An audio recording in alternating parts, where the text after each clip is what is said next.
Tingnan natin mga lods yung alagaan dito namin na manok para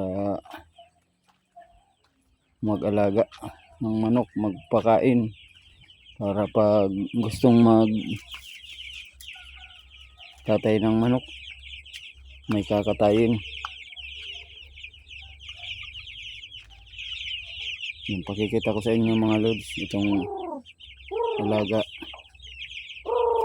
alagang manok na 45 days. So open lang sila dyan mga lods. So ilang pidaso yan? 30 pidaso daw yan mga lods. So may kuwan yan, may bitrasin para di sipunin. Dapat sa kanila mga lods palagi silang may pagkain, kunti-kunti kasi makakain sila para mabilis lumaki. Mga kuwan yan na manok mga lods, 45 days. Lalaki na, palaging busog, palagi silang busog, di man nabawasan ng isa daw mga lods, namatay yung isa. Baka ano kaya nangyari nun, baka namatay. Ilang aldaw na yan? Mga na 15 days na yan mga lods. So ganyan na siya mga lods. Pira ka bakal ko isa? 25 daw mga lods ang isa niyan. Maganda mag-alaga, mura nga yan sa 25. Yung iba 35. Palagi lang yan sila mga lods may inumin. Kada kain mainom. Saka pag gabi importante may kuwan sila mga lods, may ilaw yun. Doon mga lods may ilaw. Pag gabi kasi mga lods nagkakain sila pag gabi. Saka nalapit sila sa ilaw para hindi sila ginawin. Pampakuan yan sa ginaw pag may ilaw. Maski kasi gabi nagkakain sila. Yan mga lods.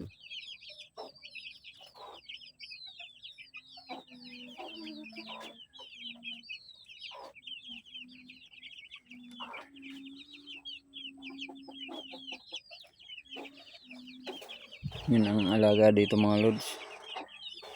Pag mga 40 days pwede na yan magkatay. Mga nasa kuwan na yan, mga 1 kilo na yan mga lods, pwede na yan. Mga 40 days, kahit di pa yan 45 days pwede na yan magkatay yan mga lods.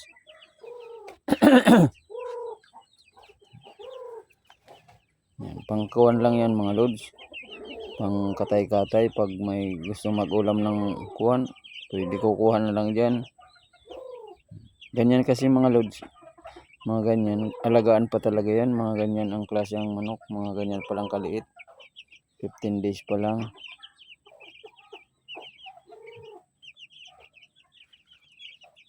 Maganda mag-alaga pag ng mga manok,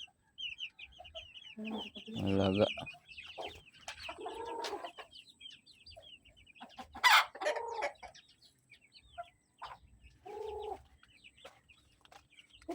Yan mga lods, ibang klaseng manok naman yan.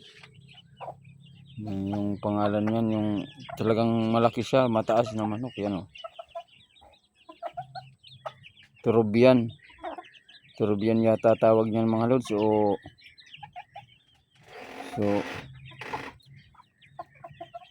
Oo, parang turubian yun yung tawag niyan.